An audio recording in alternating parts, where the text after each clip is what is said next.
तो ये महोदय उचित नहीं है, इसलिए महोदय आग्रह है कि इसको और हमारे उप मुख्यमंत्री जी हमेशा उसकी लड़ाई को लड़ते रहे हैं। सदस्य साहब की बात सुन ली गई ना, माननीय सदस्य साहब की बात सुन ली गई, जो बात बताया उन्होंने बता दिया।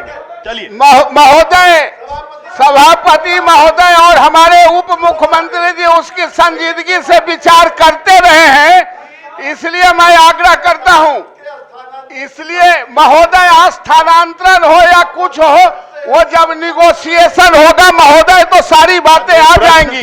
बिहार में नियोजित शिक्षकों के सक्षमता परीक्षा को लेकर कल पूरे पटना के सड़कों पर नियोजित शिक्षक दिखे, जहां पर लगातार शिक्षा नीति का विरोध करते हुए नियोजित शिक्षक नजर आ रहे थे। ऐसे में बिहार विधान परिषद में जो बीजेपी कोटे से एमएलसी है, जो जदयू कोटे से एमएलसी है, जो शिक्षक निर्वाचन क्षेत्र से आते हैं, वो लगातार नियोजित शिक्षकों के समर्थन में बिहार विधान परिषद में आवाज उठाते। ऐसे में बीजेपी एमएलसी नवल किशोर यादव ने यह साफ कहा कि जिस तरीके से नियोजित शिक्षकों को देखते हुए सक्षमता परीक्षा ली जानी है, कहीं न कहीं जिस तरीके से नियम कानून इम्पोज किया जा रहा है वो बिल्कुल शिक्षकों के हित में नहीं है, इसमें फेरबदल करना चाहिए। इसी में जदयू एमएलसी जो संजीव कुमार सिंह है वो भी बीच में उठे और ऐसे उनका यह साफ कहना था कि जिस तरीके से नियोजित शिक्षकों पर नियम कानून अपनाए जा रहे हैं शिक्षा विभाग के द्वारा, वो बिल्कुल उचित नहीं है, इसमें बदलाव होना चाहिए। इसी बीच बिहार के उप मुख्यमंत्री सम्राट चौधरी बीच सदन में उठकर कहीं न कहीं इस पर जवाब दिया और इसमें सम्राट चौधरी ने यह साफ कहा कि वार्ता हम करेंगे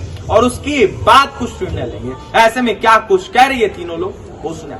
और उप मुख्यमंत्री जी बैठे हुए हैं, इनर्जेटिक हैं। आप हम लोग भी आग्रह करते हैं महोदय, लोकतंत्र में निगोशिएशन सबसे बड़ी बात है।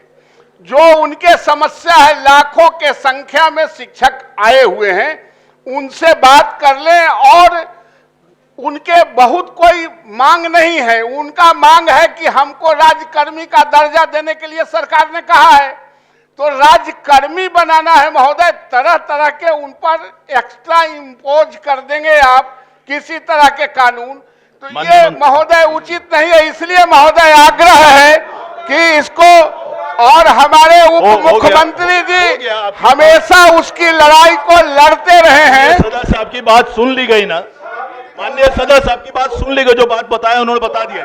चलिए महोदय, सभापति महोदय और हमारे उप मुख्यमंत्री जी उसकी संजीदगी से विचार करते रहे हैं, इसलिए मैं आग्रह करता हूं। इसलिए महोदय स्थानांतरण हो या कुछ हो, वो जब निगोशिएशन होगा महोदय तो सारी बातें आ जाएंगी। प्रश्नकाल चलने दे। आपकी बात आ गई है सदन में, महोदय चले, सरकार सुन ली। महोदय सदन अरे क्या चाहते हैं? अरे बैठिए ना। ओहो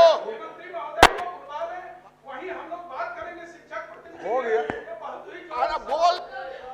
माननीय सभापति महोदय, सभी माननीय सदस्यों की जो चिंता है सरकार उस पर जरूर चिंता करेगी और सभी से वार्ता करने के बाद ही कोई डिसीजन लेगी, इस पर क्या तो मत।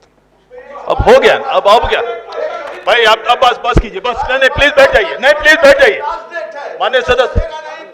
तो आपने सुना किस तरीके से नवल किशोर यादव बिहार विधान परिषद में लगातार नियोजित शिक्षकों का आवाज बुलंद कर रहे थे। इसी बीच संजीव सिंह ने भी उठकर कहीं न कहीं देखा जाए तो नियोजित शिक्षकों के हित में तमाम बातें कही, जिसके बाद उप मुख्यमंत्री सम्राट चौधरी को बीच में उठना पड़ा और जिसके बाद उन्होंने आश्वस्त किया और यह साफ कहा कि इस पर हम वार्ता करेंगे, चर्चा करेंगे, उसके बाद कुछ भी निर्णय लेंगे। ऐसे में नियोजित शिक्षकों द्वारा लगातार सक्षमता परीक्षा का बिहार में विरोध किया जा रहा है और ऐसे में नियोजित शिक्षकों का कल कहीं न कहीं आंदोलन देखने को मिला। देखा जाए तो सम्राट चौधरी से मिलने भी नियोजित शिक्षक पहुंचे थे, लेकिन मुलाकात नहीं हो पाई। ऐसे में नियोजित शिक्षकों को सम्राट चौधरी के द्वारा आश्वस्त किया गया, कहा यह गया कि हम मिलेंगे आपसे, चर्चा करेंगे, वार्ता करेंगे। तो फिलहाल लगातार जो सत्ता पक्ष के एमएलसी हैं वो भी नियोजित शिक्षकों के हित में बोल रहे हैं और नियोजित शिक्षकों का आवाज बुलंद कर रहे हैं। अब देखने वाली बात यह होगी क्या कुछ होता है नियोजित शिक्षकों के सक्षमता परीक्षा के नियमावली में। और भी तमाम खबरों के लिए NBC 24 के साथ बने रहे। कैमरे के पीछे हमारे सहयोगी बबलू है। बहुत बहुत धन्यवाद।